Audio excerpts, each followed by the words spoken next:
Yeah, here we are again. We're live, live, live, live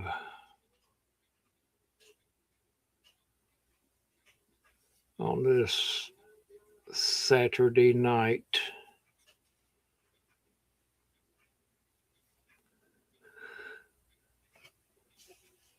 Oh, hello there, T-Bor. How you doing there, feller?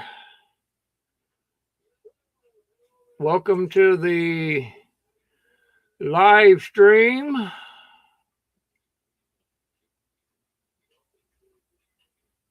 Howdy, howdy. We are in here. Thought I was going to be just a little bit late because had to do a little bit of last minute repair work. Oh, there's Shawnee. Hello, Shawnee. Welcome in.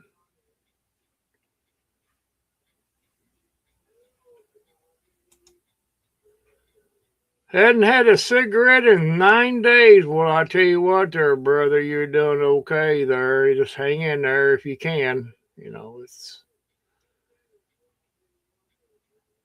you'll get her done if you really want to. It's a hard thing to quit.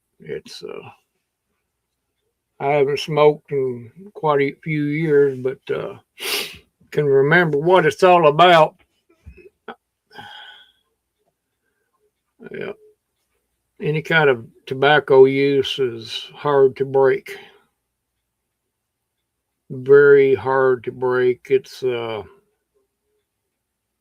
or less a habit. It's if you can find things to take the place of that particular time where you think you need a cigarette or whatever, or in my case, a pinch of snuff, you find something else to take that place of it, it seems to help a little bit. I can go a lot of times. I can go not even. It's in your mind. So you think I can go for a while and maybe a half a day and not even think about it if I'm busy doing something else, and it never crosses my mind. But when as soon as it crosses your mind, there it is. That's where the battle's at, and it's a battle. And I seem to think that I'm doing better than I was. Summertime brings, I notice that I don't do it as much during the summertime because I am busy with it.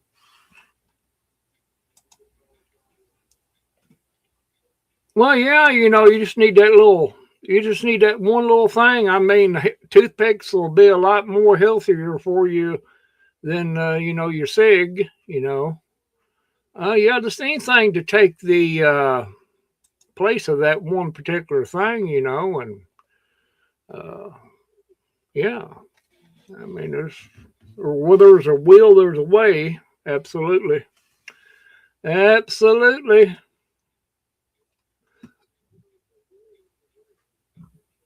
Absolutely. Let me check on my messenger here. I'm still in here.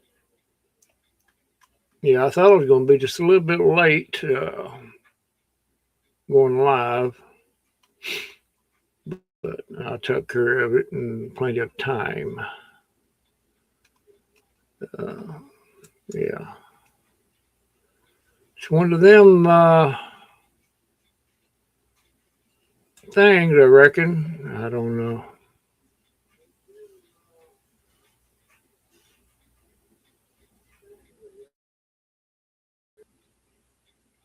Been doing things today. Been working on my lawnmower for the last 2 days, trying to fix it. Now I've got it fixed, but I don't know how long it's going to last. I need a particular part, and I've got it a whole lot better than what it was. It's my steering column, and I have. It took me biggest part of the day today to fix it, and at least I know what it is now. I can fix it once I get this other part, which I'm going to look around and find somebody's got an old riding mower that in that particular Craftsman or something like that. That I need that one piece of that steering column at the very end. God, they make them things where you can't hardly work on them. Am I frozen now, Barry? I was on Facebook just then. I was trying to. Evidently, StreamYard don't like you doing other things at the same time.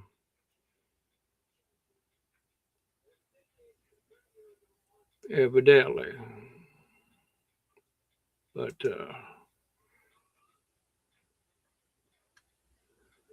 yeah, I was. Okay, there you are. Oh, there's Barry on the stage. I didn't even see him. I just popped in. I Man, was sitting here I just biding my time. well, Biding, you biding my time. you're just waiting for me to happen to look down and see you. Yeah, They I got. figured you'd have to eventually. I wish they would make it more pronounced. Where you can just actually see somebody. That you get that in there, you can't hardly see them. Where a box is at. They need some kind of warning bell or something. They used to have one, and it works sometimes. Sometimes it doesn't. Hey, Tibor. Yeah, I was.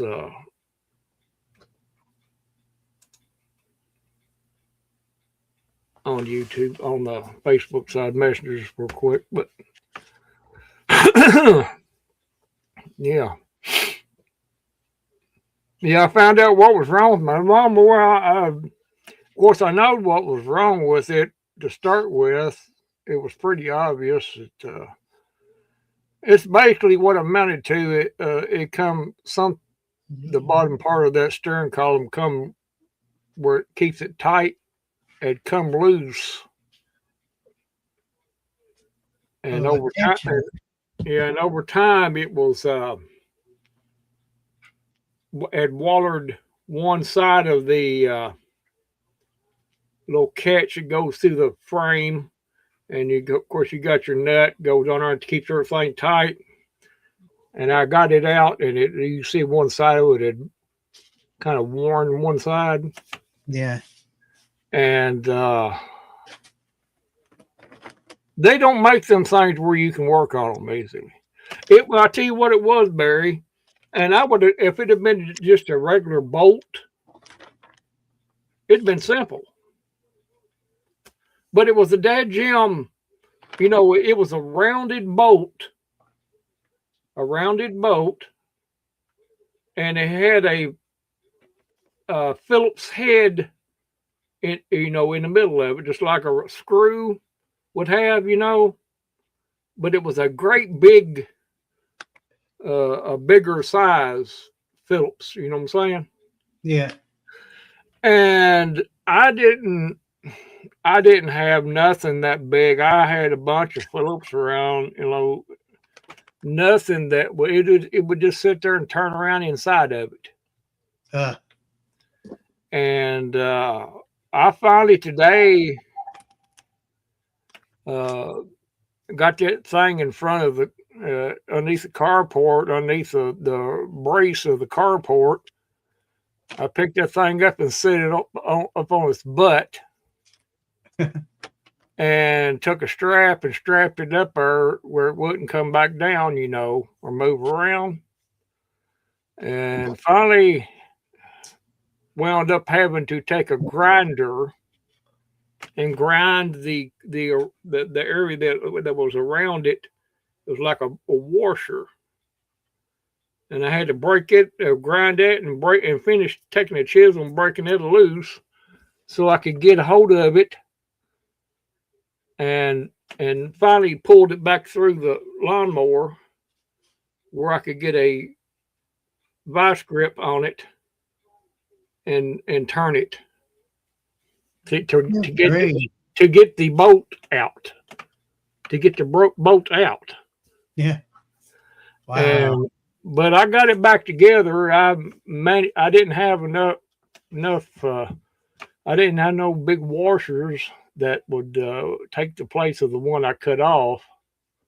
So I made two. I had a piece of sheet metal and made two, and tightened it up the best I could. It seemed the stern wheel seemed like it's a lot tighter than it was. I took it for a spin around the yard, see how it was going to turn, and no, it wasn't a compression ring. No, it just something that was holding the lower end of the stern column to the frame, where that cog in there turns and all that. It was holding it down. It keeps it hold a good firm. Mm-hmm. And what had happened, that little bolt had loosened just a little bit.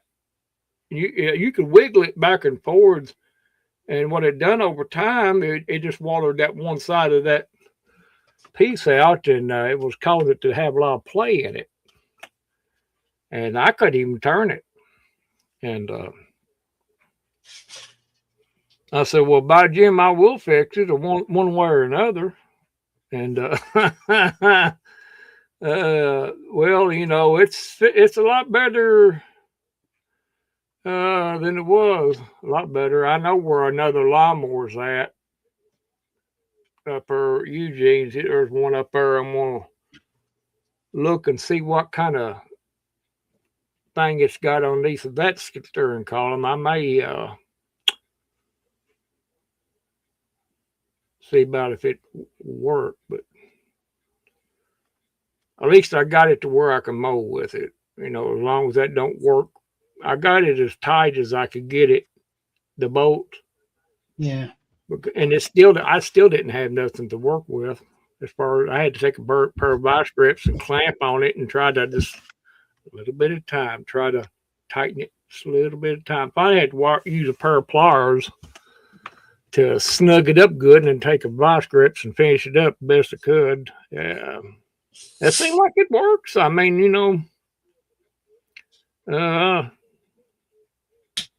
you're probably going to have to go back under there and do it again. I know I'm going to. I know I'm going to have to. Yeah.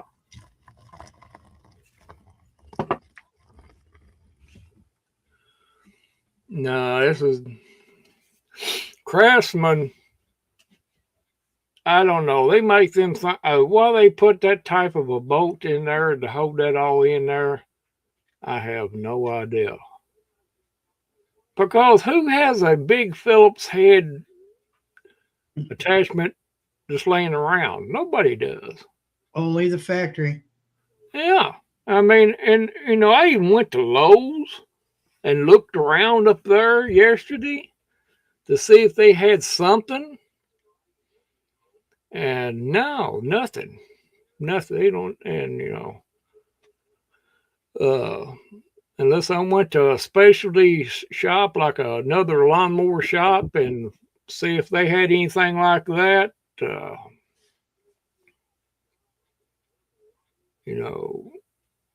I may, what I eventually will probably do is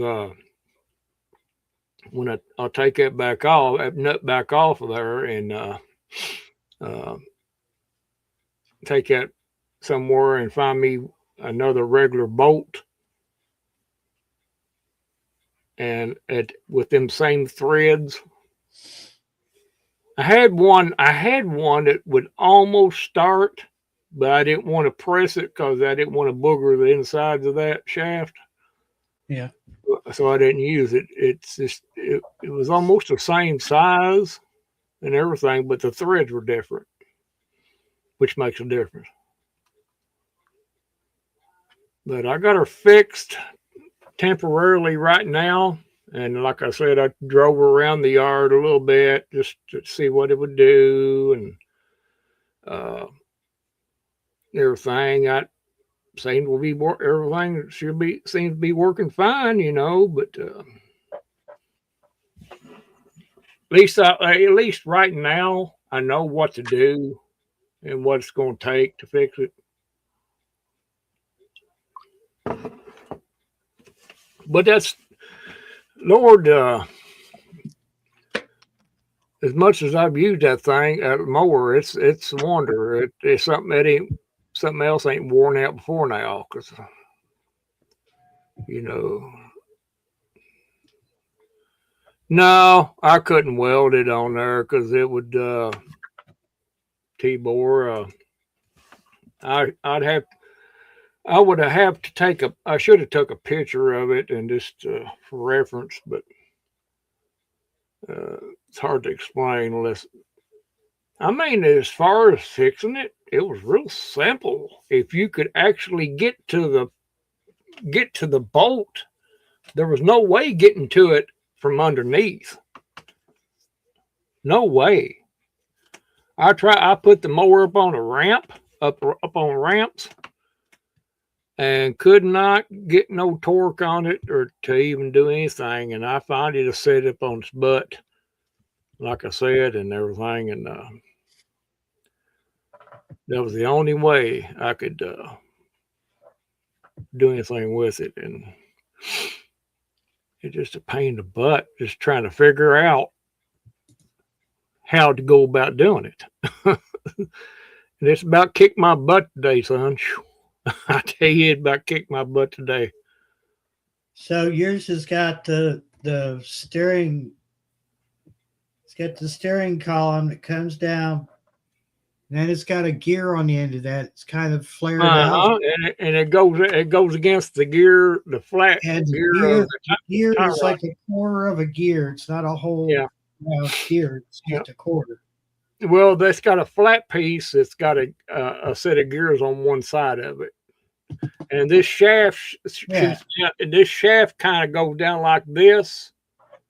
And it's got gears right here around its base. And it sits flat, and it in them grooves, and that's what turns the front wheels.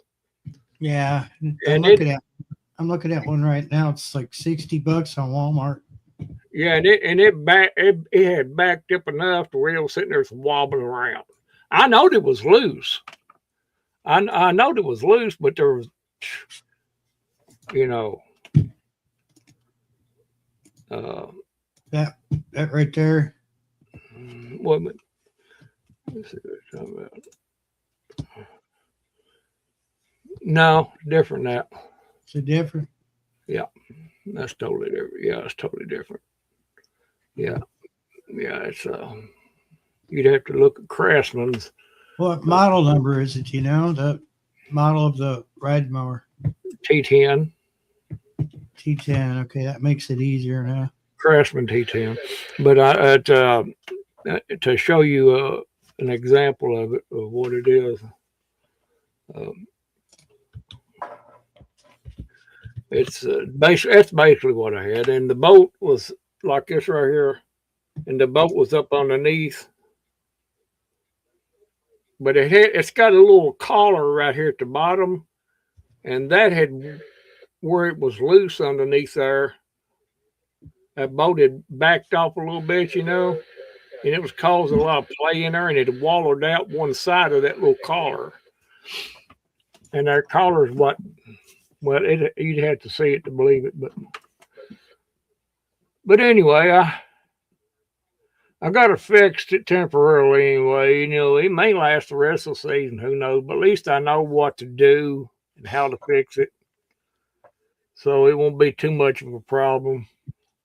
Just trying to figure out how to go about fixing it was the problem. Uh, you had to approach it at a different angle and everything. It was so hard to get a good grip. I really didn't want to sit up on his butt like that, but I had no choice. That was the only way you was going to get to it. I mean, without straining your guts out. And T-Moo's got it. you ain't shit me. No, man, I wish I was. Oh God. I looked up Craftsman T10 steering, and the first one was T-Woo at 2351. That's awful cheap for a steering column. That's what I'm saying. I don't know about that. That sounds like it's just a little cheap. Where's it at? You got it? Yeah. Oh, there it is. Let me see there. Let me see what you got here showing there. It doesn't look, no, it's totally, well, the bottom cog is a little like it on that shaft, but that flat piece right there is a little different. Well, can you zoom it up on them four little things right there? Can you zoom that up? That third one in the center, that third one. This one. That's third little next to the cog and the third one from the left. That's what I had to cut off of it, and that little, oh, well, look at the bolts. It's got the regular bolt, and it's got that stupid, yeah.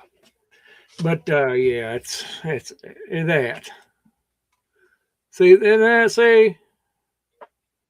Look at that mess. See like that? Now see that center cog go up top, up right there, right next to that, right next to the cog. That other piece that looks like it's got a pentagon, whatever you want to call it. That's what one side of that had wallowed out just a little bit and was caused it to flop around. Well, no wonder it's made out of cheapest die cast they could find. Yeah, well, at least they got two different sizes too, two different types there. I mean, the parts look good. I mean, it, parts that's like soft metal. That's why. I can fix it like it is right now. All I need is that one special part. I'm pretty sure that cog don't come off of it. I'm pretty sure the cog don't come off of it. Well, this one here is different than what's on the shaft. So. Yeah. Actually, the only thing I would need out of that whole mess right there, the only thing I need out of that whole mess is that one big flat washer thingy right there, and a couple of them other washer and that one of them bolts. Is actually what I need out of the whole thing, but yeah.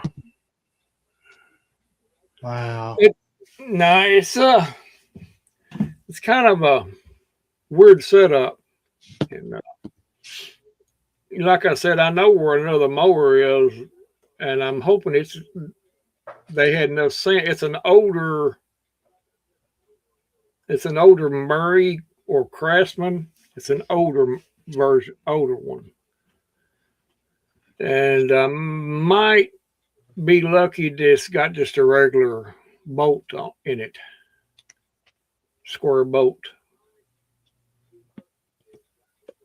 Maybe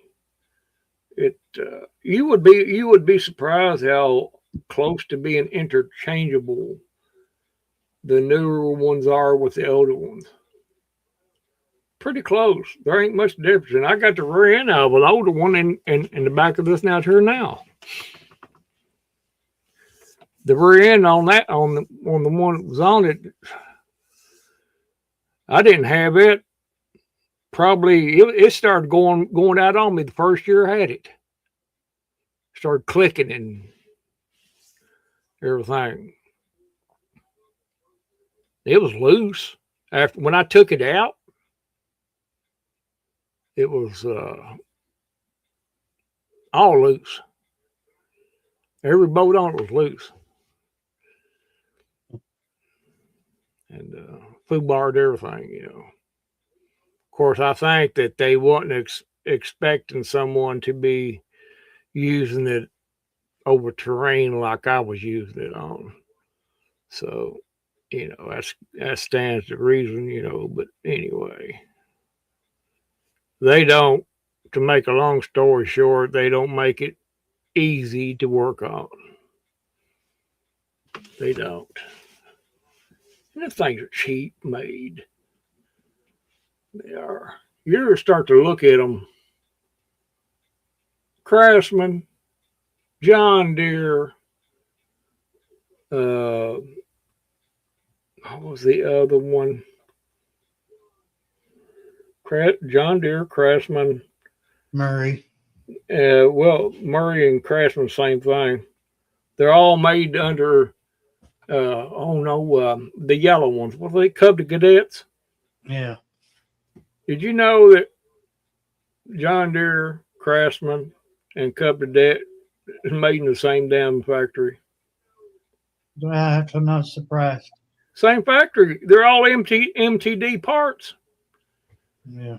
Yeah, you go online and look for MTD parts, and you'll find all Craftsman, Cub Cadets, John Deere's. John Deere don't tell you that. You can't go to a John Deere dealership and buy a part. Well, let me take that back. You can't go to a regular lawnmower repair shop and get. They don't carry John Deere parts. They have to order them from John Deere. They told me that out of their own mouth. And back when I used to have a John Deere, and I said, "But damn, you mean you can't get parts? No, we can't have them in stock. We can order them. We can order them all day, but we don't have them in stock. They won't let us."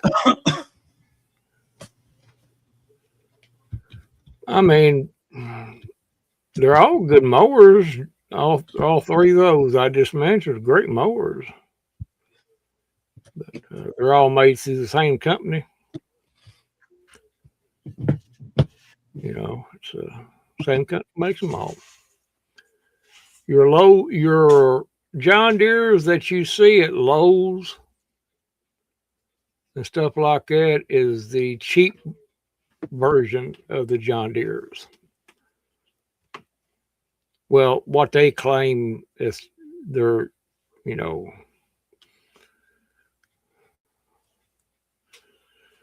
oh yeah, there's three companies. Yeah,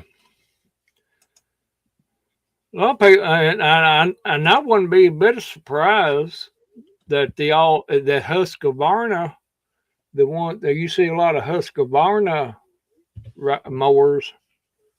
I wouldn't be a bit surprised that they ain't MTD also.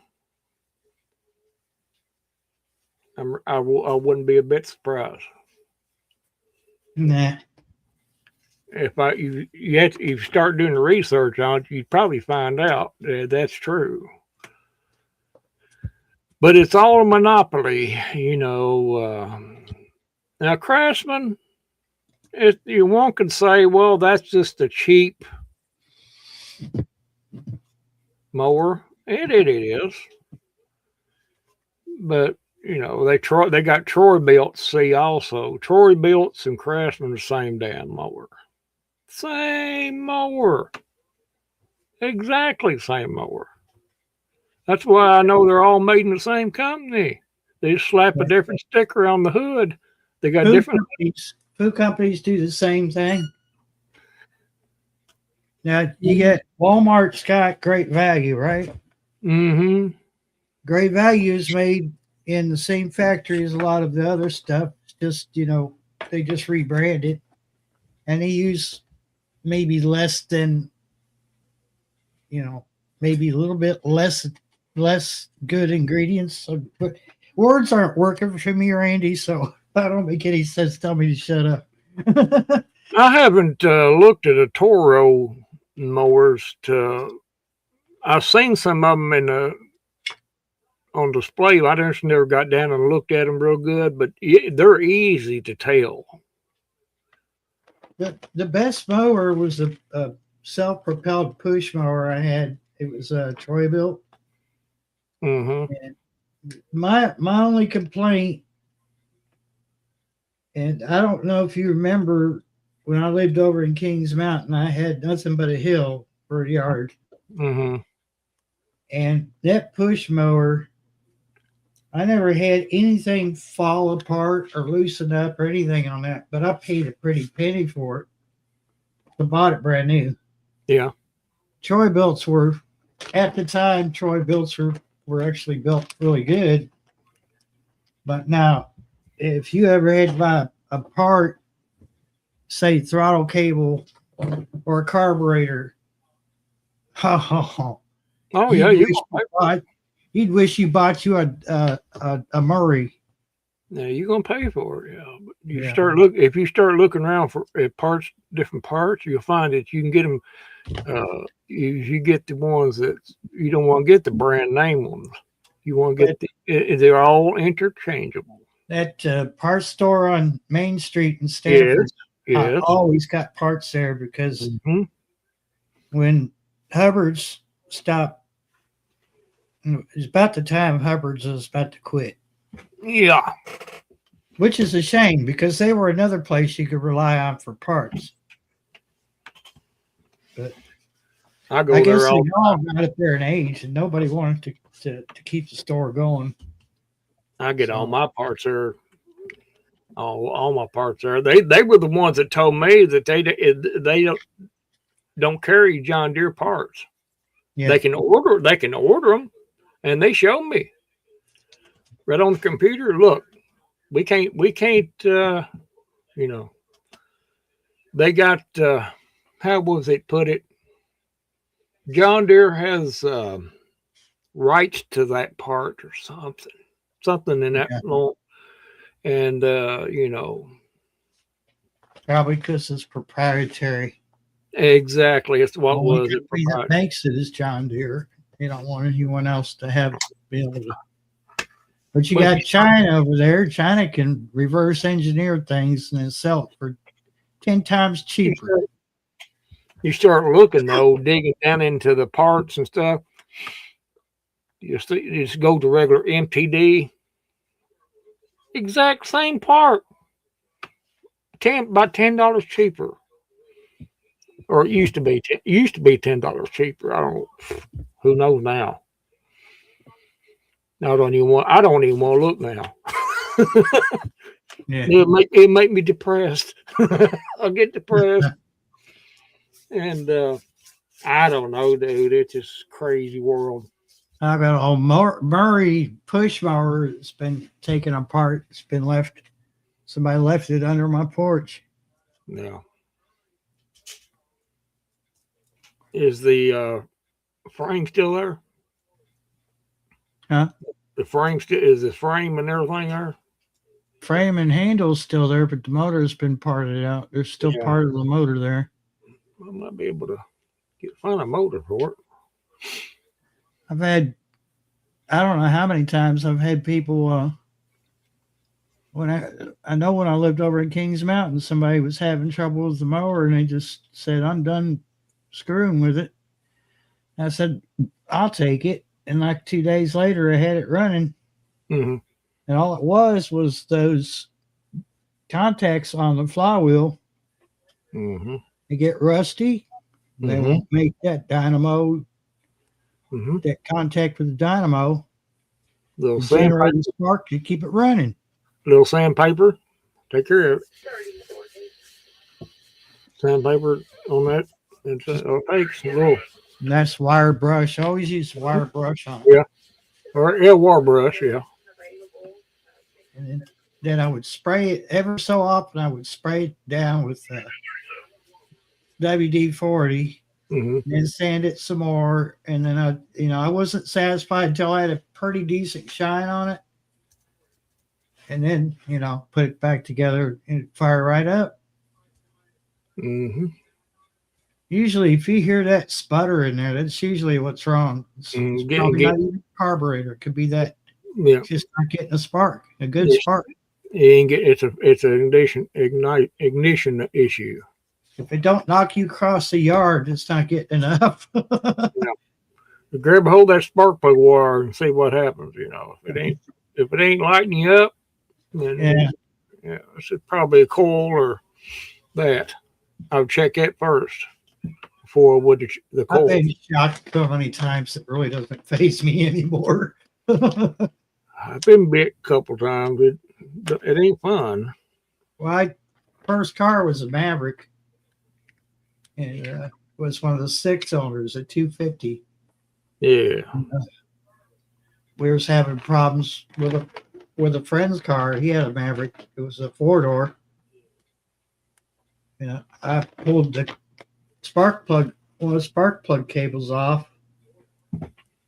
Well, I pulled the spark plug out of the engine, put it back in that plug, in the cable and wire, and I touched it to the body. I said, "Turn it." And they said, "You're going to get your ass burned." I said, "No, just go ahead." Oh yeah, it hurts. Trust me, it hurts. But it was the only way I could tell, because we kept suspecting that one was bad. Yeah. And I said, "I don't think it's bad. Mm. Dirty." They had a lot of oil, burnt oil on it, is what it looked like. I got a weed eater. I could fix it myself, but by the time I ordered that one, I put a new carburetor on it. And when you put a new carburetor on a weed eater, you're going to have to readjust it, because they don't adjust them. They just put them together, and they don't adjust the carburetors on them. And I need just one tool. I got a thing of adjustment tools, but I don't have that one. I could get another complete set with that one tool in it, but I'm just going to take it up at Harrisburg.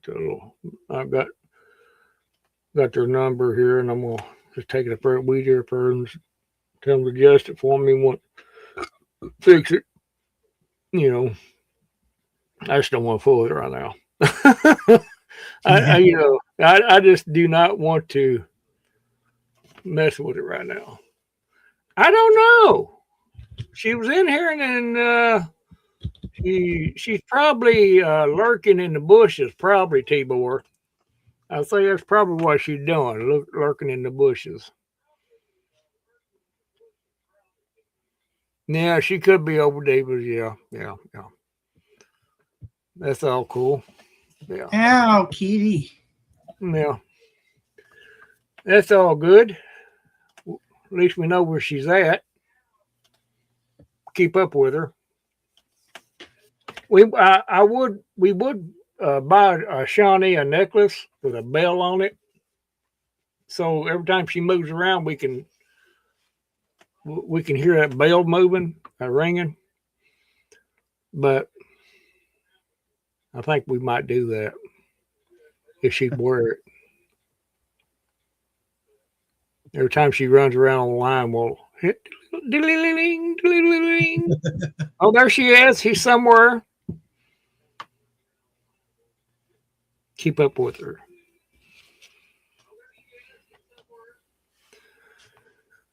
My little baby panther is over there on the bed asleep. You wouldn't even know it was there. So small. Balled up next to one of the other cats. Rusty still ain't had hers yet. God, she is so puffed out. She's running, going through the hallway. I said, Cat, when are you going to have them babies? My Lord, you're just going to explode one day. You just have to see it. And one day I might take a video of it if she don't have them for then. Yeah. Paint does that. She waits until, like, she'll check all the places in the house before she'll settle on one. She'll wait and wait and wait and wait. Yeah, I don't know what she is. Well, I guess that's what she's waiting on. I don't know. Maybe it ain't going exactly time yet, but I don't know exactly how that works with cats, but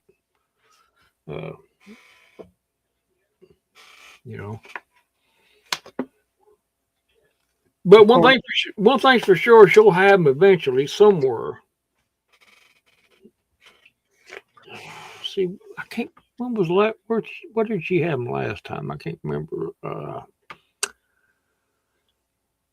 I want to say in the closet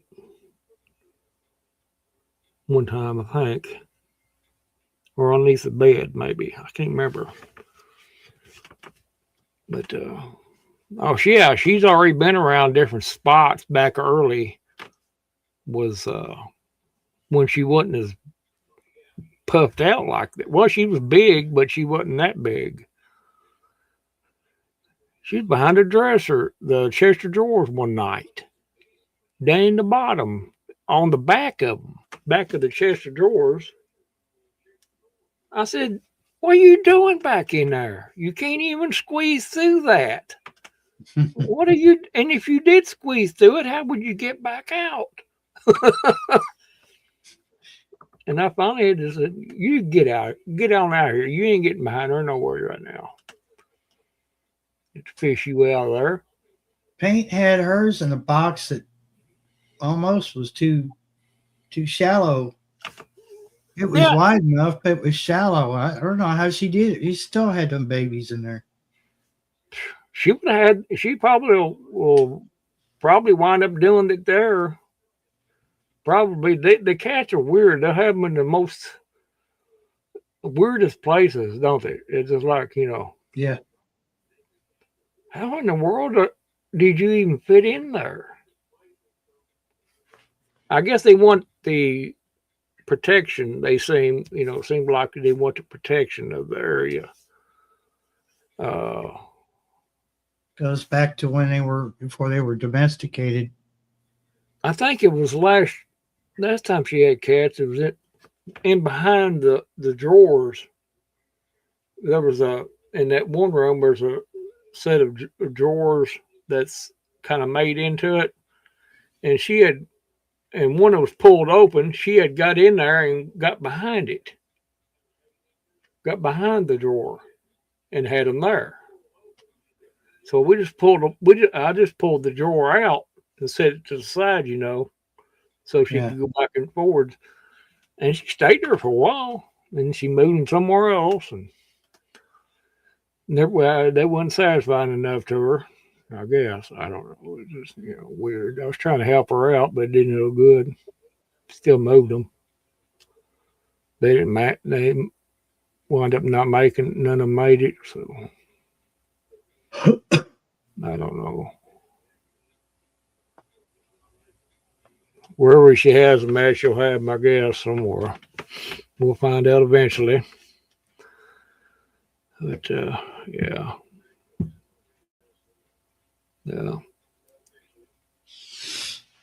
I know it lies between two cats that could be the daddy of them or both. Smokey and the yellow cat. So if there's any yellow kittens in there, we know it's he's. Yeah. If there's any gray ones in there, we'll know it's him too. Well, the same litter can have several daddies. Oh yeah. No, yeah. Jack's definitely the father of this black one. Because Jack's the only black cat I've got. He's the only one in this part of the neighborhood. Yeah. It's I weird. think I think Gene's got him kind of a black and gray tiger tabby because it comes over here sometimes. He probably does. There's probably he probably. Well, I've not seen no cats in Gene's yard, but that ain't no sign he don't have them.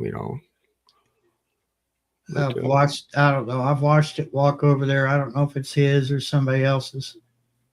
or it could belong to his daughter or something, or his mom or something. Or could be belong to even Bobby up in there. Who knows? And you know how And then, cats are. right before you get into that curve going towards 78, that farm right there that Hmm. we like. There's cats over there. Hmm. Yeah, there's a bunch of Every them time over we go by there, I see cats running around. there. Hmm. Yeah, I like to have me a peacock. I want one of them so bad, but you can't keep them home. Nope. They're everywhere. Be my luck, I'd get one and get run over by a car. I like them. They're pretty though. Yeah, that those people had them over here. They'd get up in the woods. Yeah. Hmm. And next thing you hear, "Row, row." Yeah, they had two or three of them. Now they only got two. I think two they got. Well, they've crossed the road in front of me right there at that curve several times. You had to stop and wait. And sometimes you drive by there, and there they are sitting up on the fence post, right, making all kinds of noises, like they're yelling at you as you pass by or something. Hey, hey yourself! Don't be flaunting your big, large feathers. I'm not impressed. Well, I am impressed by your feathers, but no sense of pushing it on me. I think you got a male and female. I think it's male and female. So that's what they are. He's had them things forever, though. Good Lord, he's had them for at least I know at least 8 years already. You know.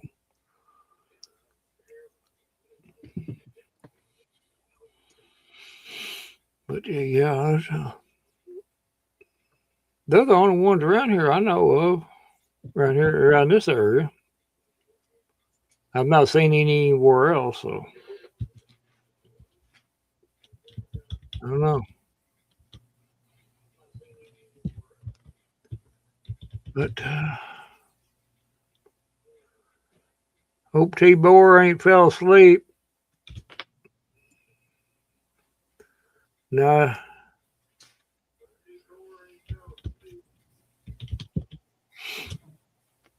I don't think I'm sore.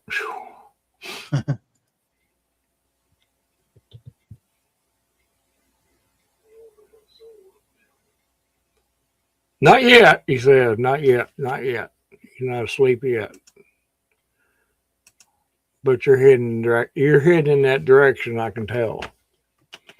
Your sentences are getting shorter. That's how I can tell your sentences are getting shorter.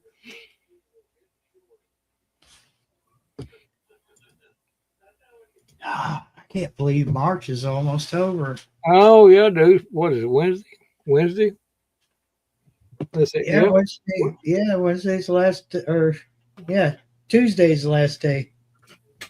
Yeah, Tuesday. So first, yeah. Mm-hmm.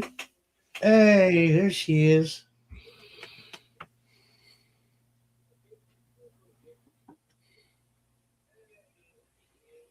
Oh, she was having a conversation in her household.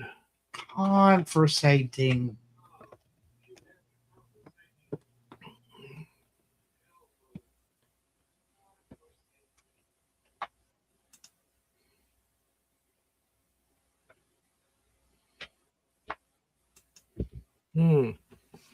Yeah. Let's see. They got a frost advisory for tonight. I didn't know that, and Well, as I was walking out to your. Oh, there goes Fountain. Oh, is it a lady friend? Uh-oh. He hid the harness because it's probably a lady friend. He's afraid you'll keep him from seeing her.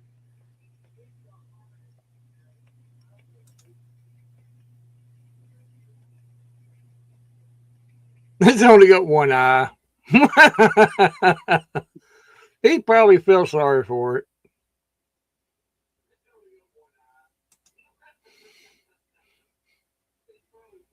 Well, you'll find out. Yeah, oh, you'll find now. It had to have been a female because usually males won't hang together like that. Well, Turbo's fixed, so Oh, turbo's fixed. yeah.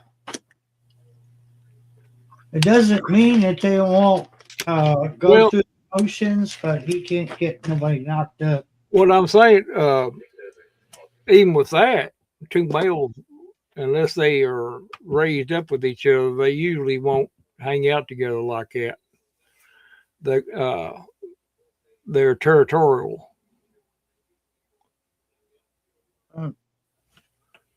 Now, my outdoor males will hang around each other. Yeah, yeah.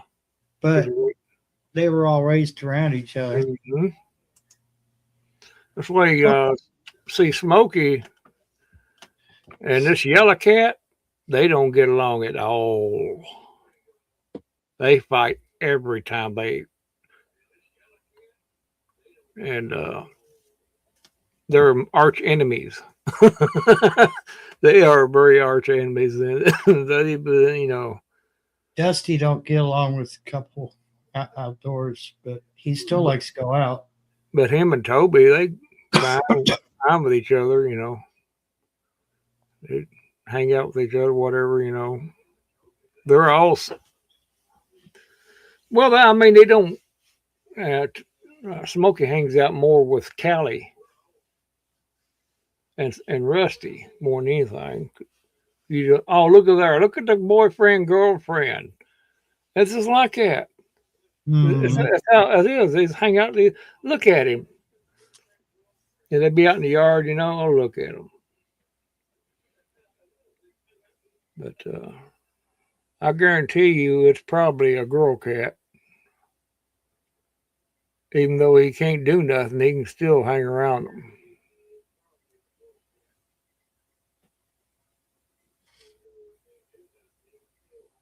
The reason why, like I said, though, if it was another Tom, they usually territorial like that.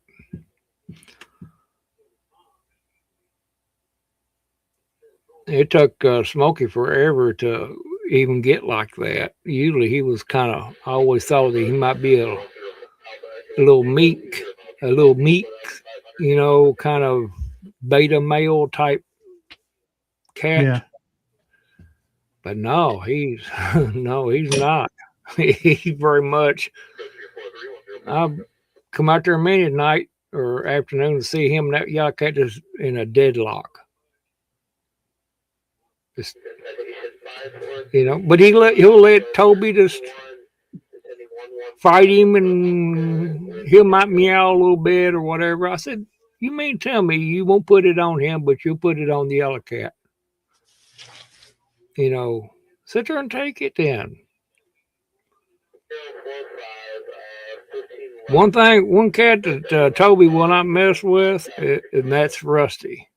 He will not mess with her Ooh, no. He gives her wide berth all the time. All the time, dude. That's how they treat Paint. She's in charge around here as far as the cats go. She They will go out of their way to avoid her. Russ is very much the patriarch of the cat clan. And the other day, she was in here, and the babies fell asleep nursing, and she heard a little commotion on the other end of the house. I want you to know she tore through that doorway like it was like the door wasn't even there. The door closed. She got that door open in record time and tore down the hallway. And there was fur flying everywhere. She was giving. It didn't matter if they did something wrong or not. She was on them. I was like, oh my God. Calm down. She likes it peaceful. Yeah. I think that's why she likes to hang with me so much. And every one of them finally backed down. They all sat in one little corner by themselves. And they come back in here. She's kind of shaking it off a little bit. You can tell she's still pissed. Yeah. I just leave her alone when she gets like that. I'll let her calm down. Yeah. And I'll check and make sure none of the cats are hurt. But she's drawn blood before. Oh, yeah. Well, she'd take on 3 or 4 at a time. Every once in a while, Callie, she'll put it on Toby really aggressively, and sometimes she just don't. I mean, the Rusty, good God, that cat's got an attitude a lot of times.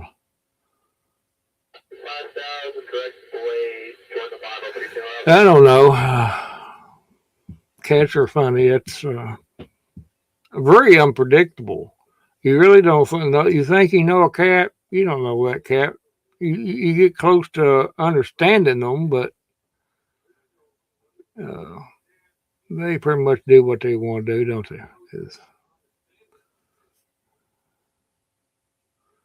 I don't know. Yeah, I pretty much just let her boss them around. She does a better job. Mm-hmm.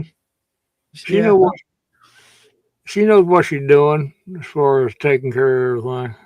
See a little black ball back there? Well, I think I do. It looks like yeah.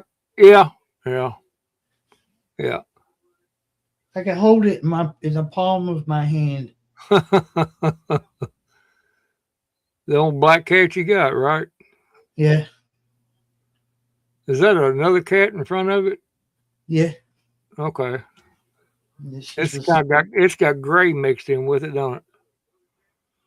Yeah, real dark gray. Okay. Yeah. I couldn't even hardly tell that black one there from the rest of your black covers there. It looked like it was part of the covers. I think it does. From this distance, at this angle. But that kitten right there, literally, if I picked it up while it's balled up like that, it will fit in the palm of my hand. Yeah.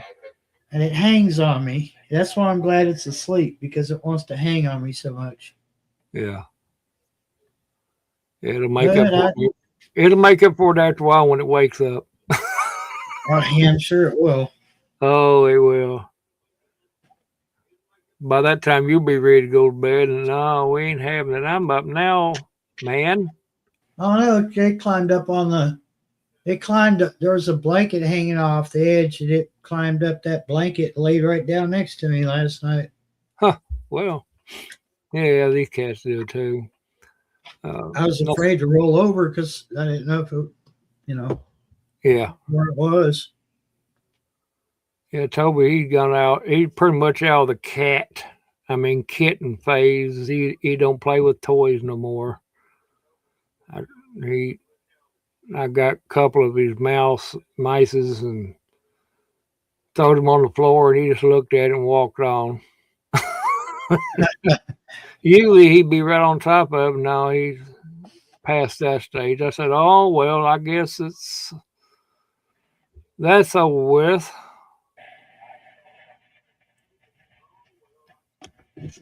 But since he started going outside and everything, he's just totally different cat. Now if we're out there sitting out there, now that's when he starts his little shines, wanting to pick and pluck. But he got the whole outdoors to run in, so. Good evening, Lexus. A lot of sports on under Alpha Bike through 175 for 111000. Yeah, I heard, listen to that scanner just now. I heard somebody calling in for Lake Cumberland, not, I guess Lake Cumberland Airport, Somerset Airport, I mean. You don't hardly hear that. Somerset Airport. I heard somebody call for Lake Cumberland Hospital. Yeah, that was their evac, and then I heard somebody on Channel 6 GMRS today. Really? Yep. Hmm. Sound like a family or some people. Mm-hmm. I don't know. It might have been out on four-wheelers or something, but Probably. yeah. Yeah. They were in and out a lot. Sometimes I could understand them, and other times they were really staticky, but it must be within a 5-mile radius. Yeah. There probably been people riding their four-wheelers, or probably horseback riding, stuff like that. There's a bunch over. There's a bunch over in Paintsville that go riding on four-wheelers. Yeah. And sometimes they ride all the way out here. Well, Not Paintsville, Parksville. Parksville. Yeah, I started to say, yeah. There's a repeater down there, but the guy's not running it much. Yeah. It's not very powerful. He only set it up for their group four-wheelers. Yeah. Side by sides. Yeah. Whew.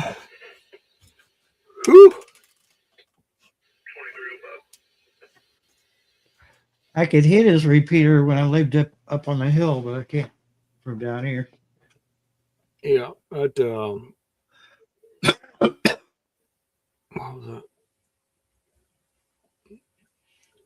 Yeah, evidently there's nobody around here local that's got CBs right here local.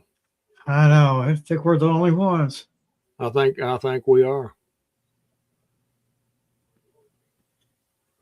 That's just the way it is.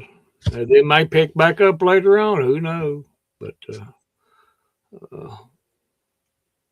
that's okay too. It's a shame neither one of us have 8Ball's number. Yeah. I had it years and years ago.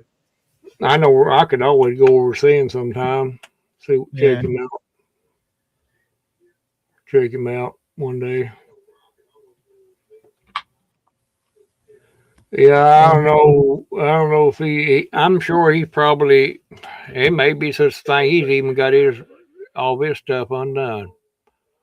Being that, all that racket with 505 and stuff. Oh, he don't let 505 push him around. You know that. No. He'll give it right back to him. Yeah. But it just always amazed me. He was able to turn the house around, just be able to pick us out of all the noise. Mm-hmm.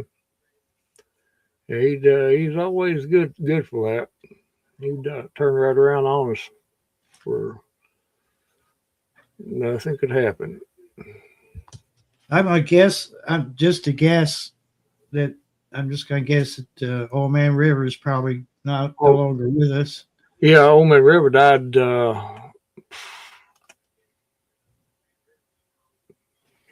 few years ago. I heard. I can't remember who was telling me that, or where I heard it at. But I met him and Reckless over when Reckless had that store, the Getting Place over on 27, Waynesburg.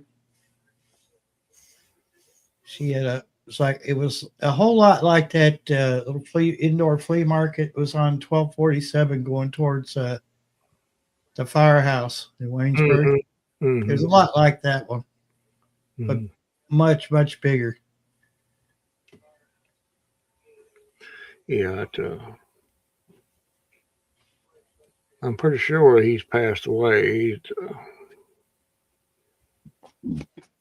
I know none of that is there now. His house is gone, everything. Right there, where he used to live, that right there next, right across from the store there. Yeah. That's none of that's there now. What happened? Well, I clicked something. All right there. That was weird. No, there ain't nobody. Usually you think you'd hear somewhere down around Liberty that's on the radio. I think they just got out of the radio business too, I reckon. Usually you would hear some of them down there. Liberty. Wonder if Thundercloud's still around. Thundercloud. Yeah, he lived down towards Turnsville. Oh, you mean Thundercloud, or you mean the one that lived over the knob here? Yeah, over Turkey Foot Gap. He lived. Yeah, no, he died. He died. I say he's been dead at least 10 years. That's a shame. Yeah. He died there, and they had his antenna up there forever, and so they finally took it down, and or they might have took it down. Yeah, took it down after he had passed away and everything. He was in bad shape there towards the end, from what I found out. But yeah, he'd been dead for a little bit. There's one man, old gentleman, over toward Gravel Switch, that used to be on the radio quite a bit. And I'd hear him every once in a while in there, and I'd talk to him a few times. I can't remember what his handle was now, but he was a nice person, everything.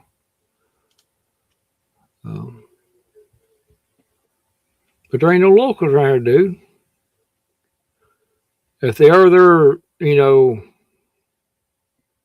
I don't know what the deal is, but maybe like I said, it'll pick it back up. I would like to have some, people. I wish they would get back in there, and they probably will. It's hard to say. People get old, and some of them passed away or whatever, and health-wise and stuff. There was one. He passed away too, going towards. He was on Black Pike, that little house by itself on the left. Yeah, I know you're talking about that. There, he passed away. He was weird because sometimes he would get along, and sometimes he had he get smart, hateful with people. Hateful, yeah. I think he was getting senile towards the end there. Yeah, I know you're talking about him and 8-Ball are pretty good buddies. Yeah, I never said any ill words to him. No, I didn't either. If he was in a bad mood, I would just kind of not. I'd find a reason not to talk to him, just so that I wouldn't set off some kind of argument that I didn't want to be in. I know his stuff's still up. Yeah. Now I said that him and 8-Ball used to be buddies, but toward the end there, I don't know if he was not. He might have had it out towards the end. I can't remember sure about it. At one time they were pretty close there. Friends, they'd go see each other and all that stuff, But I know he was getting pretty bad shape there towards the end himself. Yeah. And then I got out of the radio, and then I guess that's when he passed away during that time. But I used to talk to him. Well, like you said, now he'd get into his meanest spells where say I'd be trying to talk to 677 and over in Moline, and he tried to cut me off in between him and I put him straight a couple of times on that. And I told him one day, I said, don't know what your problem is, but with me, but I tell you what goes around comes around. If you want to play that game, Yeah. I said, what the deal is, but I never did pay much attention to him. I think he was getting senile towards the end, and I don't think half the time he knew what he was doing. But I would like to have got a hold of his radios anyway. But anyway, I seen his antenna still stuck up there. Maybe Echo 5 Ace is what it is. maybe somebody might be able to purchase that at some point. I don't know. Who a person, I guess, would have to just pull in there one day and find out, Well, it don't hurt to find out, one way or another.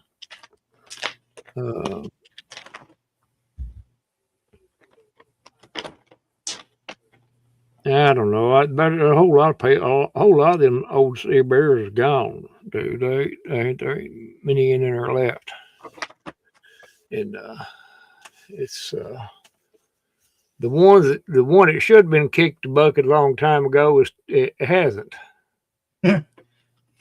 It's bad for me to say, but that's just the way it is. The one that should have kicked the bucket a long time ago is still in there, but that don't mean anything. He could go tonight. Who knows? But that just tells you that the situation of the CB right now. Of course, he's not in there. I notice he's not in there like he used to. He's not in there all day no more. Well, he's burnt them bridges. He's turned a whole lot of people against him.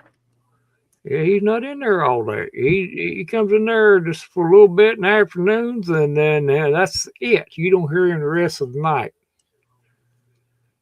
And that tells me a whole lot right there. He's not able to. I think it's hilarious because he spent all that money. Yeah, and he like you said, he burnt them bridges, dude. And you burn them bridges, you ain't got no way of crossing back over. And he's not going. If him and Frosty, I don't know what their deal is. Don't care. But they was all good friends up to that one little incident, and I don't know. It just maybe we'll never know the straight of that occurrence, but it had to have been something. I can almost make assumptions of what it could have been. Somebody didn't do something that somebody thought they should do, and or something like that. Who knows? Knowing them two, it's hard to tell, really, especially him. 505, he's not,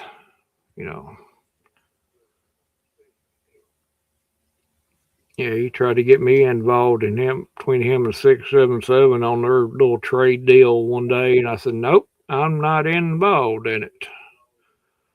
I was there when you all made the trade, but I'm not getting involved in it.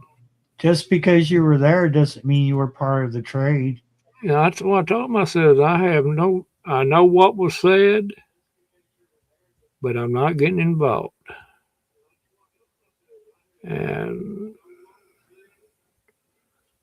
He tried his best to get me say something about it. I know I won't do it. I ain't going to. Ain't none of my business. And yeah, I know it was gonna. That's the Sure. first time. That's the first time I ever laid eyes on that old boy, and I'm glad I did. Really, that way I could size him up. Him and little Fivey both. Yeah. They're nothing. Not, it's not nothing to be impressed about between either one of them. No, I've pooped bigger turds. I have pooped bigger turds. I had to be quite blunt. And it wasn't nothing impressing me. Only then that I learned that they were highly schizophrenic. You could tell that. Highly schizophrenic. Yep. I mean, it was obvious. Listen to them talk, whatever, in person. To really know someone is when you can look at them eyeball to eyeball and sit back there and listen to them talk. When you're close, you can't learn nothing about nobody per se on here. You can a little bit, but it's still, it ain't nothing like getting right there next to them and listen to them talk. Not necessarily talk to you, but just talking to someone else, in the room. You get a pretty good idea. You sit there and just listen. You learn a lot. Not to be judgmental, but I mean it's pretty obvious how a person's psyche is when you can sit there and listen to them, and they can just like whatever they make is whatever words they pronounce, or it's always schizophrenic, and it's.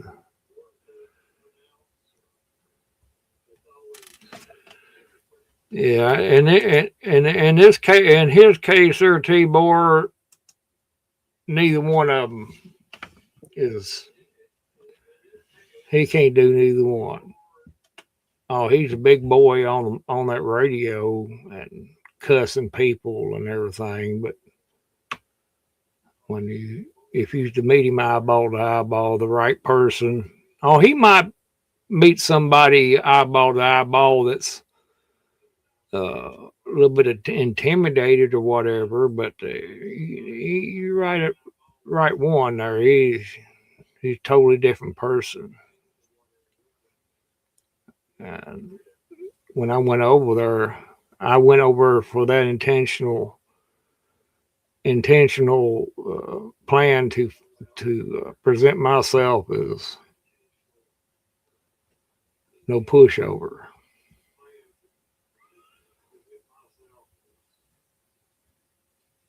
That's where I got that Cobra in there at 25.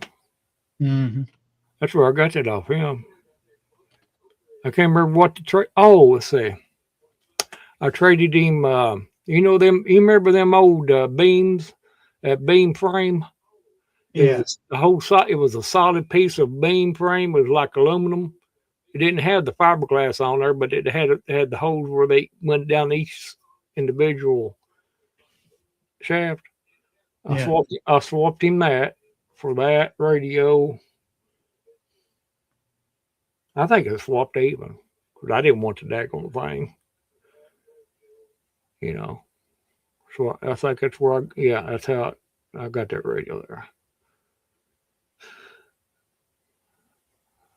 And I assumed that the daggone radio wouldn't be worth a hoot. When I got it home, I figured it'd been screwdrivered all to pieces. And I don't even know if it has really not, but I ain't got no way checking. But it seems to talk good, don't it? Yeah, I mean, it sounds fine over here once you got it all cleaned up. Yeah. But that other Cobra, the one I was talking on the other day, I cleaned the mic on it at 19. Yeah. It seemed like it does better now, but the other. I like my General Electric though. I like that General Electric. I got two of them now. It's got that built-in mic amp on it.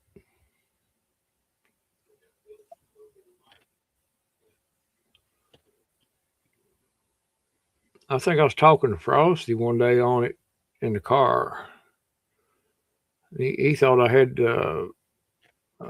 power mic on it. No, straight mic.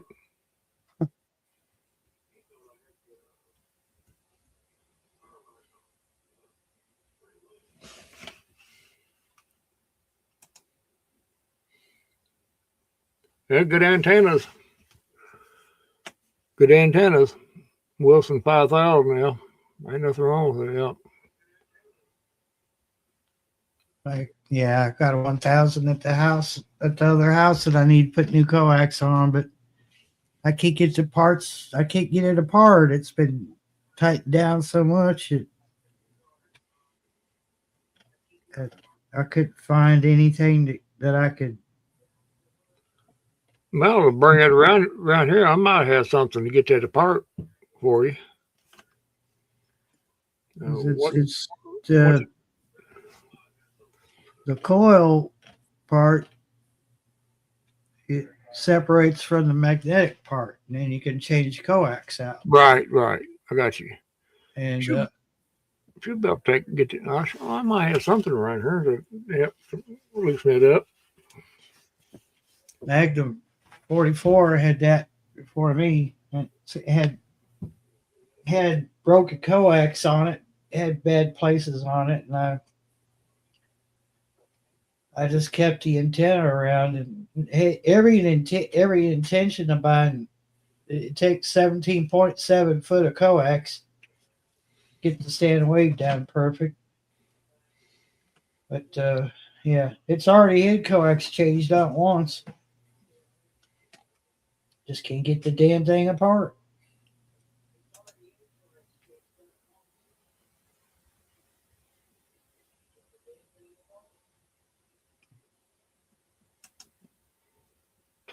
I had two Unigen Grant XLs. One of them had a 1969 final out of a Galaxy radio. Voltage turned up so it could run that 1969 final. That thing was swinging something close to 20 watts. That Cobra 25 LTD Classic is what I got in there. Yeah.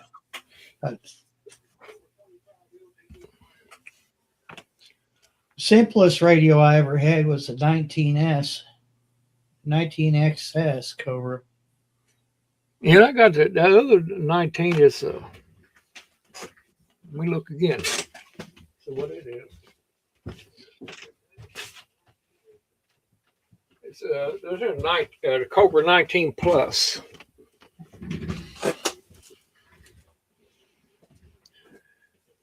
Cobra 19 Plus. I used to have one like that a long time ago.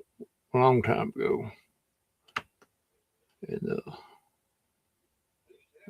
I got, let's see. I got 4 mobiles in there that I bought. All 4 of them. I bought 3 of them at Goodwill. No, I bought 3 of them at Peddler's Mall, and the third one I bought at a little shop down Pearl. It was like a variety shop, you know. Yeah.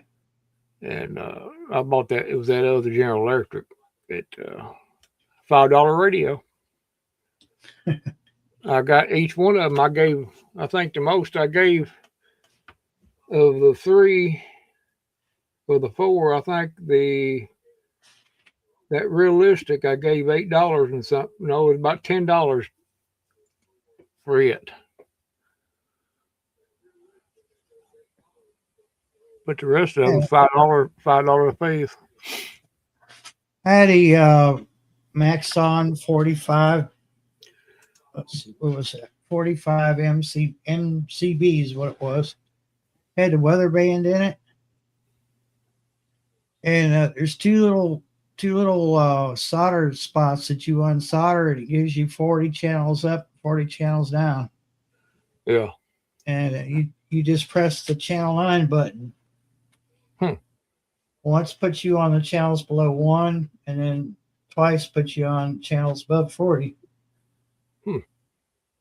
But the only downside to that is that most people that run up above 40 are sidebanders. Mm-hmm. Yeah. It's hard. Europe's not the only people that use those extra channels anymore. Yeah. When I had that big black radio, I didn't hear hardly nobody local around on the lower upper bands. Hardly.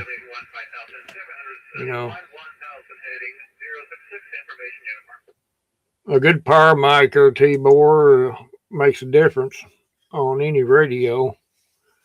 I guess, of course, I ain't got no power. Well, I only got one power mic, and I use it on that Cobra 25. That's the only one I use it on. The rest of them just got standard stock mics on them. They talk decently. They're older radios because they're 5-pin. They're 5-pin. With the exception of that 25, and it's a 4-pin, of course, but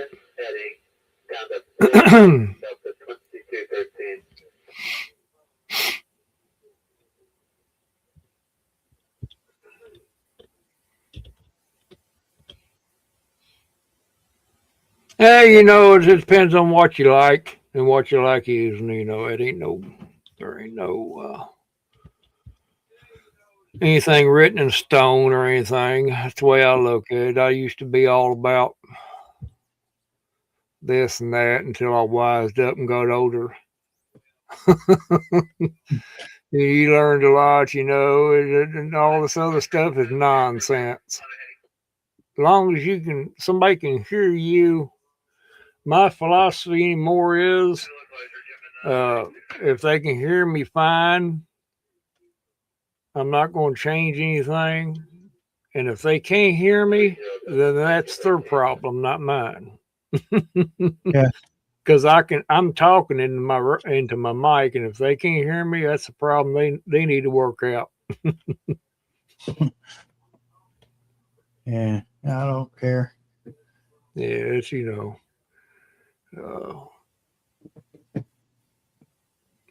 Frosty and them used to fuss at me for talking on the flat side all the time, and I said, well, because where I was living at the in-laws, I was tearing up her shortwave. She get all bent out of shape over it. Mm-hmm. So I put up a long wire, not a long wire, but a dipole on the flat side, and that solved that problem. And then they were like, no, Stretcher and Sledgehammer were like, yeah, no, we're going to build you a beam, blah, blah, blah. And I'm like, here we go. I never heard the end of it. Like, it's awful funny because we are helping you pay your house mortgage. Like, I hate to hold something over your head like this, madam, but we are paying your mortgage. Yeah, you gotta give a little, You're trying to compromise and everything, the person should see that, but that's the way it is. And she was bipolar manic. Oh yeah, So yeah, that was. Yeah, that's pretty much. Yeah, that seems to complain at all. Yep. Yeah, talking about my shortwaves or shortwave in general, I like to use talking about that. I like using my other radio for upper and lower side bands, checking them out. But if I'm going to listen to stuff, how I do it, I take my Halocrafters and I'll go through it, and if I find something, then I'll take my Texan and I'll keep searching until I find it. Then I'll write that frequency down with that. And that's how I keep up with the frequency. That way I can just go right back and whenever I want and check them out.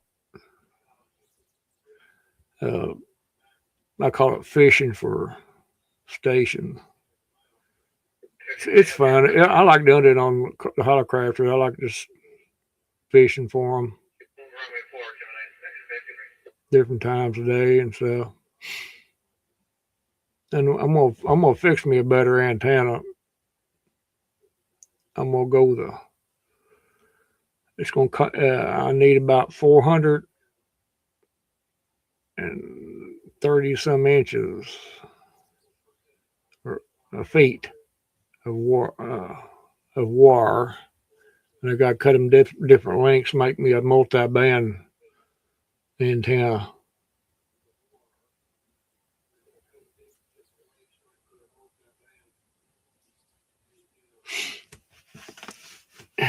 Or, I don't know. That guy sounded like he was on the CB. Check What guy? 1, 2, check 1, 2. Oh, that, yeah. He's on GMRS. He's on that series. On GMRS. Sound like he's just having fun, but he sounded like he was a CBer. Yeah. Check 1, check 2.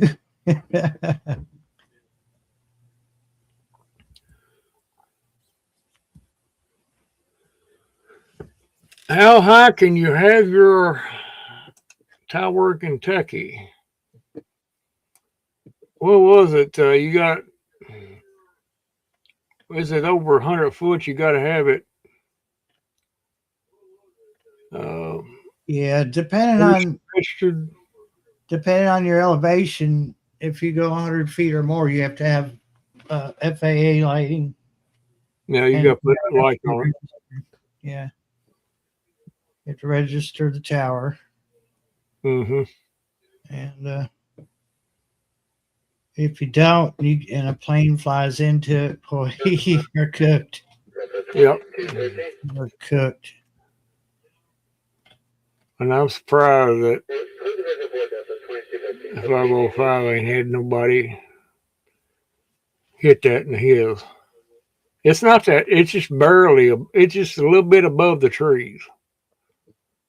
It's not as high as you think it is.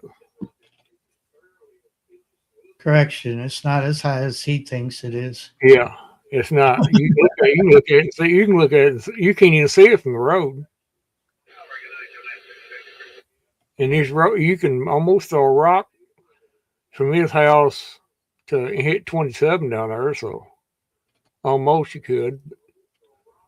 I've looked at it, looked for it a couple of times. I've been through there and I couldn't see it. And these neighbors around through there, I don't know. It's why somebody ain't called that in. I have no idea. But most people don't really understand all those laws and stuff. But it don't matter in the long run because he ain't gonna be doing much around here much longer anyway.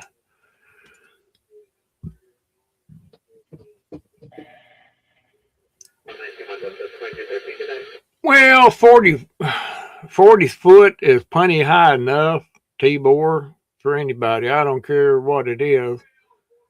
I mean, shoot far. By the time you're counting 40 foot. That is with your push-up pole and everything, and antenna and everything. That's probably what they're counting is 40 feet. However high however tall your antenna is, adds to that. So you would have to compensate. Mine ain't my antenna here that I showed. It's probably 10 or 15 foot tower, and probably another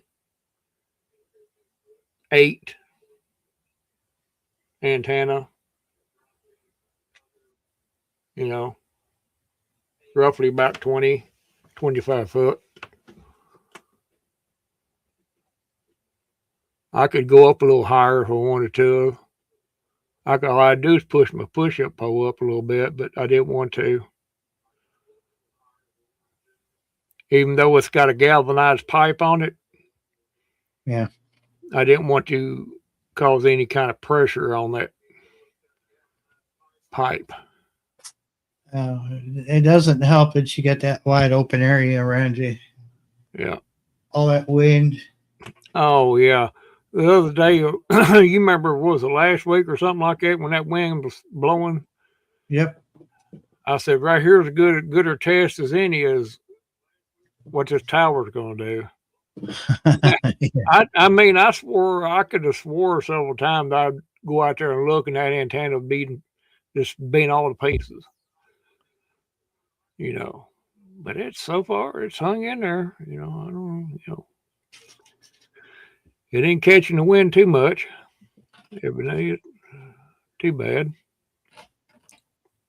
See, you got to take account, Tibor, also that where you're at, what your weather conditions are, and everything. If you get a lot of wind in that area and everything, you got to take all that into account. I would assume, because if it's very windy out there and you get quite a bit of wind storms and stuff, you don't want nothing, no 100 foot.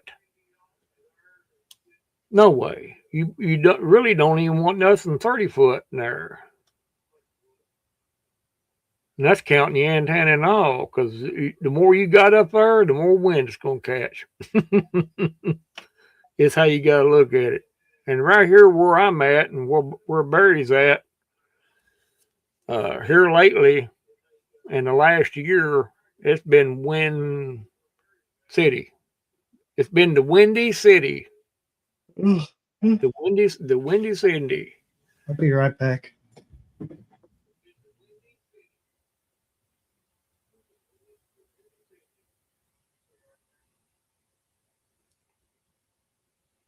Yeah, there ain't that many around here does that no more, Tibor. Most people just generally don't put their tower up that high. And if they do, if they get it 60 or 70 feet, they use a crank system, and they lower it and raise it by a pulley crank system. I've heard a couple of them do that.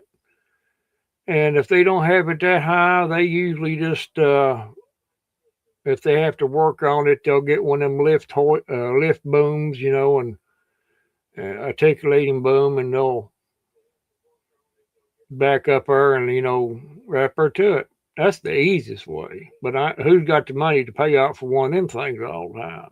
You're better off to have it to where you can manage it and be done with it yourself.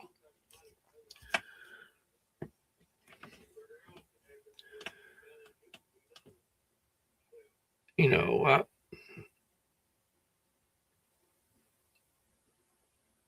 I figure, you know, mine's plenty high enough. I don't need to, I'm not going to do no, I can do as much, if I was wanting to do skip talking, I could do as much as high as is right there as any other time. Hello there, Janet Parter. Welcome in. Welcome in. Welcome in. Welcome in. Appreciate you being in there. Appreciate it.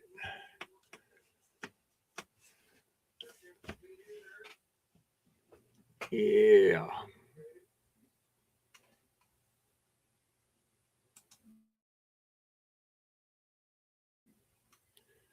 Yeah, let me see here.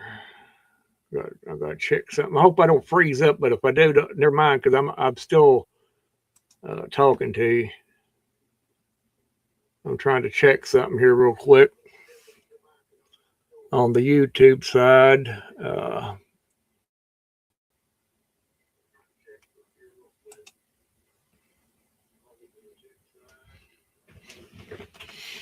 need to check something on the YouTube side here.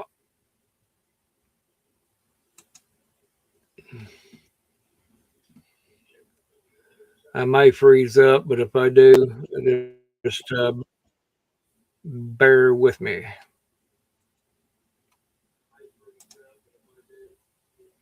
Let me see here.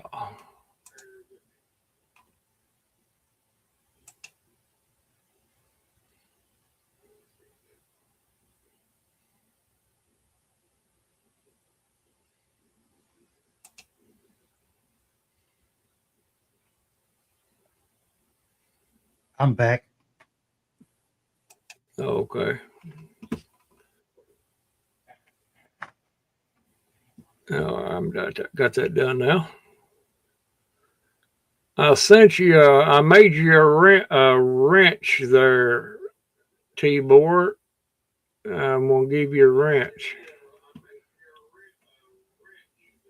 I'll get it out in a minute. Wrench, winch, wrench. Either it's close enough. It sounds alike, don't it? Yeah.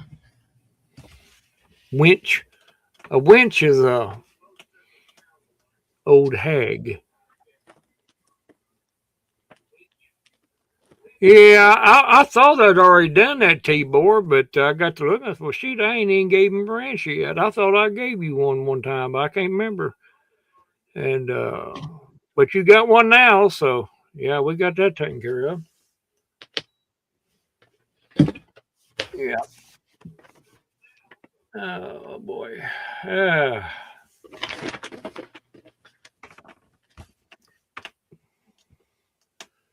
I don't expect we'll have any trolls, but we do. We got enough people to handle it, don't we? Yeah. I don't. They won't know where they're coming or going. All these I don't know. moderators. They'll be going around. What? I don't know if there's any way we could get more people on the CB around us. I don't know, Barry. It's I guess if they hear us talking enough, local, maybe they will. I don't know. Right. Or if they see our antenna, maybe they'll. But you know how that goes. You got to kind of vet those people also. You'll get somebody in there that you'll have problems with from now on. You can associate with them as far as the radio goes, but you got to be careful that you know as well as I do. I wouldn't go tell them my address. No, I wouldn't. That's what I was kind of getting at.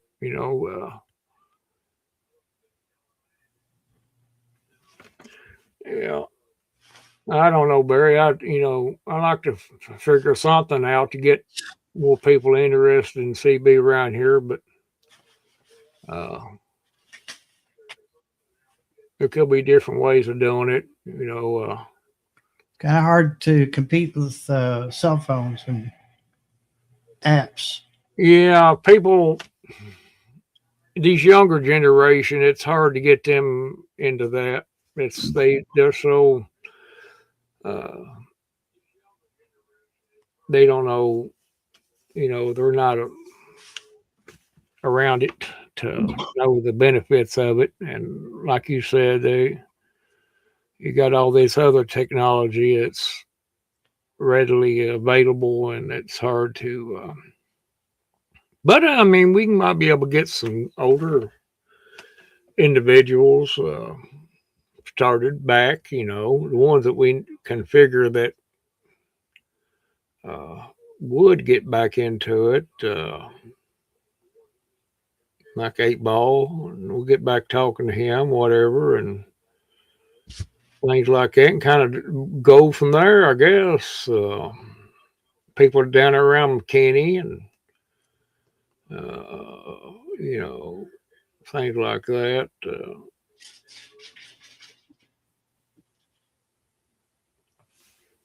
You know, I don't know. That's just like with everything else, you know, what we consider enjoyable hobbies like CB and shortwave and whatever are not for everybody. You know,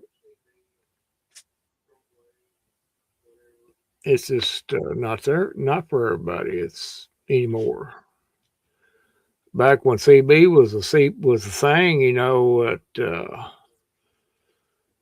that was really the fad back then. You know, even as recent as 20 years ago or 10 years ago, it was pretty decent. But after I got out of it, what I say got out of it, I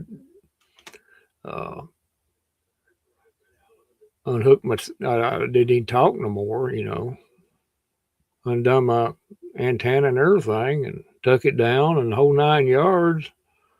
Well, actually it busted and I had no choice but to do that. But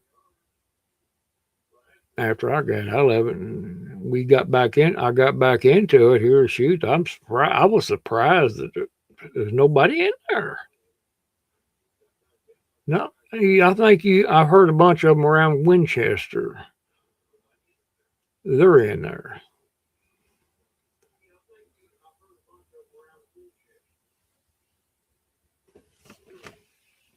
In the 80s and 90s is when I really got into it hot.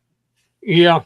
I've always been around CBs in the early 70s and stuff. My dad had one, and not everybody he knowed had one. And he had base stations and stuff like that. And I was, you know, around them, you know, and I was fascinated. And I got to talk on my very first radio. He let me talk on his Robin. He had a Robin 23 channel tube type, which I got one just like it in there. And that was my first radio that I talked on. He let me talk on. Was talking to some, let's see. Oh, I know who it was now. It was an old gal. Her name was Lincoln Lips over around Moreland. That was her handle.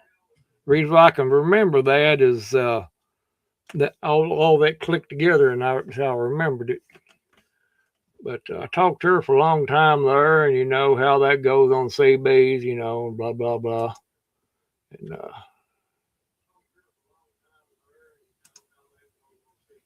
but I enjoyed it, talking on it. That's I thought was just the most awesomest thing there was, you know, sitting there talking to people. And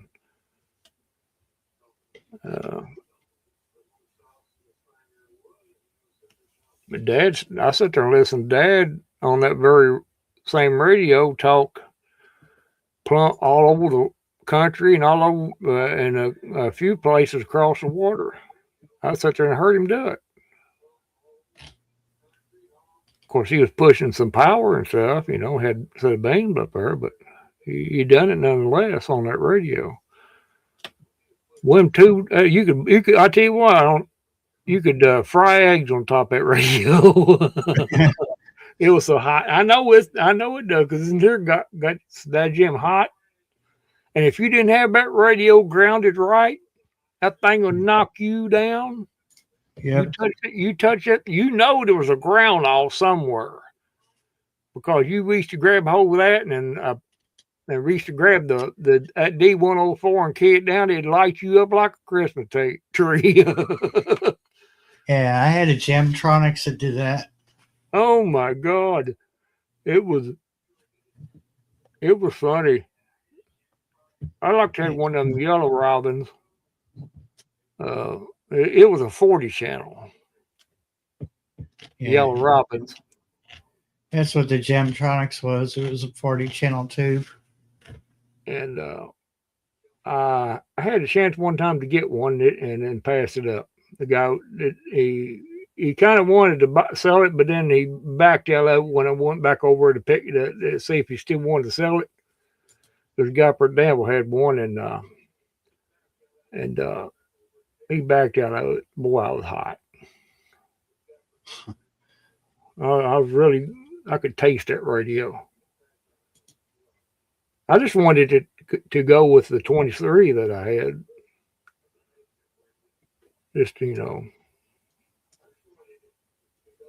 I would get this old Robin going again if the tube wasn't so dadgum high. It probably, I don't know, it'd be over $100 worth of tubes I'd have to put back in it.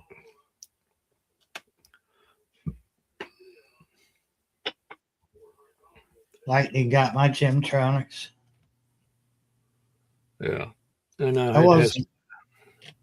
I wasn't home, and I got out. I used to be in the habit when I was done with the radio, I'd unplug everything, but I was so busy that week, I never thought to unplug everything, and I wasn't home. And I came back that evening. I was going to talk on the radio before I went to bed. And I turned it on. Nothing happened. Then I could smell it. I was like, oh, oh no. Oh, yeah, you better. I don't know. You probably. I doubt if you could have fixed it. No, I traded it to somebody. They needed parts for their Gemtronics, and I was like, well, I said, mine was just hit by lightning. I said, but you're welcome to it. He said, well, you ain't got a radio to talk on. Here, let me trade you this. And he traded me to a 23 channel Regency CR142. And then later on, somebody gave me a Siltronics VFO, and we took one of the crystals out, put it in that place, and they gave me the rest of the 40 channels, so I could talk 40 channels plus some extra. Well, it was like I had a modulator in line, and it would like cut my wattage back, but it would like swing the rest of it. It was like a windshield wiper. That thing it would go all over the place. Yeah. But I don't know. So I needed a radio, so I gave it to them. Yeah, that's how it went back in. That's how it went back in. When I can remember the time when people was more civilized, tried to help each other out on the CB, and I can remember when they were licensed. I can remember that because I remember Dad had a license when he first started. He had his license when he first started. Yeah. KFE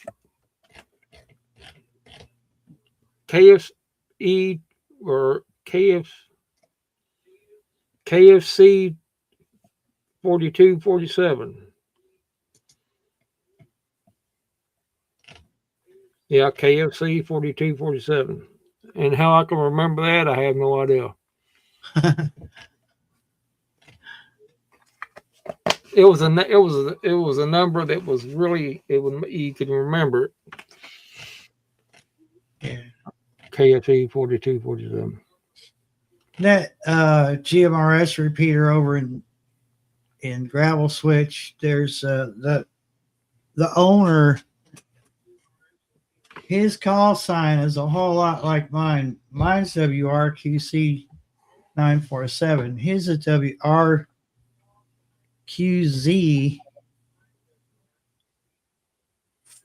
515, perhaps something like that. I can't. And I'm sure they did Tibor, but I can't remember.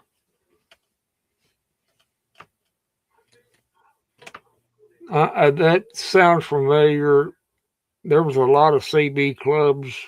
Barry knows that, and especially down yeah, here, there was a lot of CB clubs that I can remember. Of course, along about that time, I was old enough to talk on uh, stuff, but I don't know. You know. I was living in Southern Ohio in the 80s and 90s. So when I got into radio in the 80s, it's right towards the end of the 80s, about 88 is when I got into it. Yeah. And it hadn't been very long where, they dropped the license, We were part of two different clubs. It's all the same bunch of people.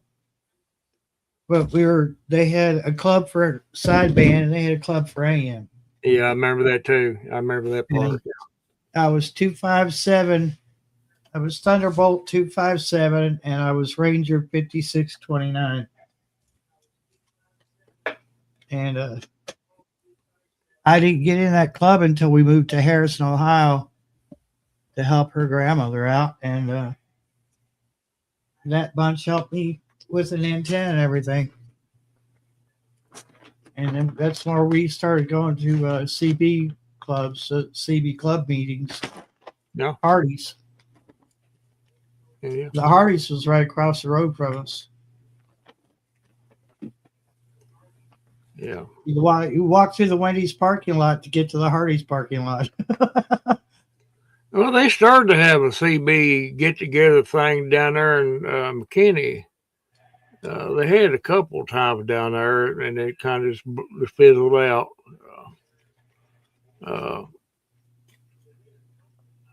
That's when Old Man River was still around and everything. He was over it. He's one that got started back, and different ones. It was you got to meet. You got to meet everybody and stuff like that, and swap radios, what have you. Like I said, though, it fizzled out. It didn't last long. All that stuff. You get some butt hurt people that kind of got jealous of the situation. Yeah, I did that once, Tibor. I was coming back from college. I was going to college in Northern Kentucky. I was living in Harrison. So I could take 275, which circles around Cincinnati. And so I was taking 275 was really bad right there at the Kentucky-Ohio border for having trash in the damn interstate. And some idiot lost his ladder, extendable ladder.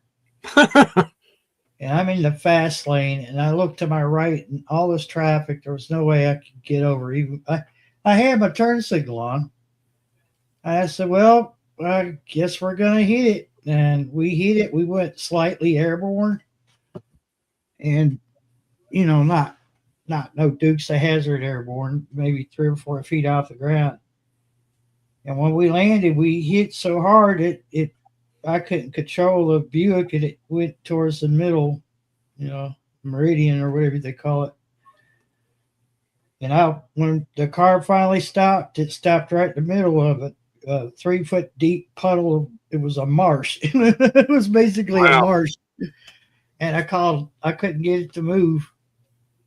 So I called on Channel 9 and I got some help from React. It was on the Kentucky side. And he said, yeah, we'll have people out there in just a few minutes. And when the cop got there, he said, you think maybe that truck right there way up by the overpass might be the one that lost the ladder? And I said, I'm not a betting man, but I'd say it probably is, because he had other ladders on the back of his truck, and I said, "You gotta go light them up, or what are you gonna do?" He said, "No point." He said, "By the time I get there, he'll probably take off." So the only thing it did was like mess up my catalytic converter, which was no big deal. I took it to a friend's house. We jacked it up and repositioned it. Yeah. Well, that's the only time I ever had to use Channel 9. Yeah. Oh, it's the, I don't know right now will they have that kind of thing going on, but they should. But I think that's a good idea. I might just start monitoring Channel 9 just for the hell of it. You listen to that bunch on from Mexico on there going, ah, la la la la la, Yeah. audio. La, la, la, la, la. They have little shootouts down there south of the border. It's kind of comical. But I still could listen to it at a certain time of the afternoon, turn it on and monitor it, I guess. But I don't know. Usually I hang on 19, but I just chose Channel 3 because that was the prepper channel. Mhm. A lot of people go Yeah. 333 rule. Yeah. Well, we're 2 hours into it, and I think 2 hours is enough for anybody to talk. We've had fun talking about CBs and radios in general, and this and that and that and this. And appreciate everybody coming in there. T-Bor, Janet, and Shawnee, and see if I missed anybody else. No, I don't like I did. And the 4 lurkers in the bushes. Thank you for coming in and lurking in the bushes. And all that. We've had a good time tonight. It's what it's all about. Getting in there talking about things. Good night there, Janet Potter. Have a good night. Yeah. And I guess you'll be in there tomorrow night, won't you, Barry, if nothing will happen? Yeah, if nothing happens, I should be live. Take care of yourself there, T-Bor, Janet Potter and Shawnee in there somewhere. Who knows where. And we're going to call it. Y'all have a good one. Bye-bye. Bye-bye.